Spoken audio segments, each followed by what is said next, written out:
Olá! Nossa revisão de hoje é sobre métodos de avaliação de impactos ambientais.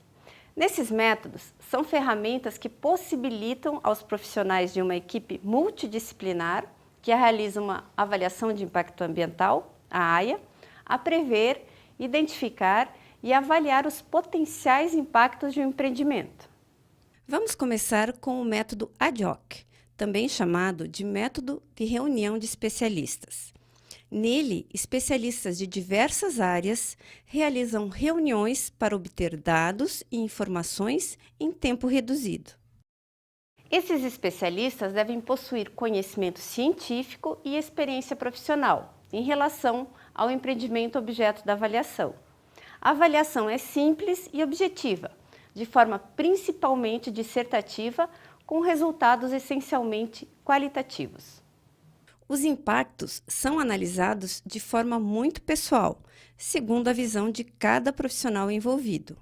Sua principal desvantagem é que, devido ao tempo reduzido para sua realização, podem haver lacunas em relação a algum fator ambiental.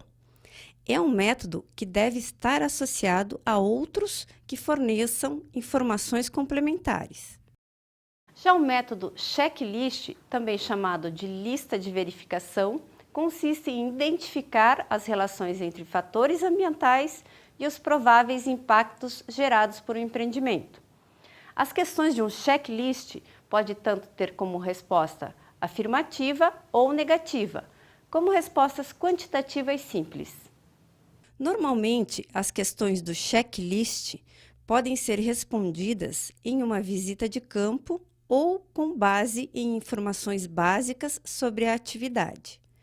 Alguns projetos, como os de hidrelétricas e de estradas de rodagem, já possuem listas padronizadas para a avaliação de impactos ambientais, que são resultados de anos de experiência a respeito dos impactos gerados por essas atividades. A desvantagem do checklist é que ele não permite a identificação de impactos secundários, tampouco identifica as relações existentes entre os fatores ambientais. Mas existem métodos que permitem a identificação dessas relações, como, por exemplo, o método de matrizes de interação.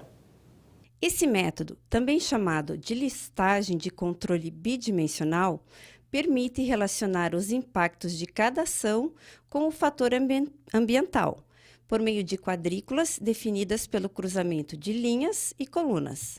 O método de matrizes é um dos mais utilizados. Nele, a magnitude e a importância dos impactos pode ser indicada por valores numéricos, símbolos ou cores. É um método multidisciplinar, com resultados quantitativos e qualitativos, e que inclui indicadores ambientais e sociais. E a matriz de Leopold é uma das matrizes pioneiras desse método. Ela permite um total de 8.800 possíveis interações entre as ações e os fatores, para em seguida estabelecer a magnitude e a importância de cada impacto, em uma escala que varia de 1 a 10, identificando se ele é positivo ou negativo. Já o método chamado de redes de interação, networks ou diagrama de cadeia de impacto, utiliza a forma gráfica ou de diagramas para estabelecer uma sequência de impactos ambientais desencadeados por uma ação. Os impactos de primeira ordem são os chamados impactos diretos, frutos da relação causa e efeito, enquanto o impacto indireto é classificado como sendo de segunda ou terceira ordem. É um método que possui ótima visualização entre ação e impacto, facilitando a avaliação de impactos indiretos. No entanto, alguns aspectos são de difícil mensuração e existe a dificuldade em distinguir impactos de curto e de longo prazo. O diagrama de Ishikawa, conhecido popularmente como diagrama espinha de peixe, é um modelo de diagrama muito utilizado em estudos ambientais. Como você pode ver na figura, por meio dele é possível detalhar as vantagens e desvantagens identificadas de forma bem intuitiva. E com o método de superposição de cartas ou sobreposição de mapas, de recursos e usos, é possível a representação e análise de dados ambientais de uma área geográfica. O método utiliza os Sistemas de Informações Geográficas, o SIG, que dispõe de softwares avançados para obtenção de mapas temáticos. Através da superposição de mapas de limites políticos, de usos da terra, de vegetação e de topografia, é possível produzir a síntese da situação ambiental de uma área geográfica.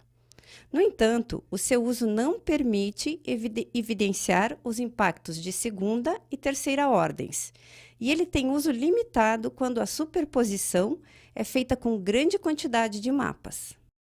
Já os métodos de simulação ou modelos matemáticos são utilizados para simular o comportamento de determinado sistema ambiental após uma ou mais modificações. É um método que representa o que há de mais moderno em termos de métodos de AIA, sendo usado para diagnósticos e prognósticos da qualidade ambiental. No entanto, algumas aplicações de modelos se tornam difíceis, devido à grande quantidade e variedade de parâmetros físicos, biológicos e socioeconômicos envolvidos. Devido às características dos métodos de avaliação de impactos ambientais, existe uma tendência à adoção de uma combinação de 2 ou mais métodos, adaptando-os às especificidades dos projetos e das áreas a serem afetadas. Dessa forma, é possível a realização de uma avaliação de impactos inter- e multidisciplinar, envolvendo as questões que são subjetivas, os parâmetros que permitem quantificação e itens qualitativos e quantitativos. Bom, pessoal, hoje revisamos algumas das características, vantagens e desvantagens das técnicas de avaliação de impacto ambiental. Por hoje é só, espero que tenham aproveitado bastante nossa revisão. Abraços e ótimos estudos!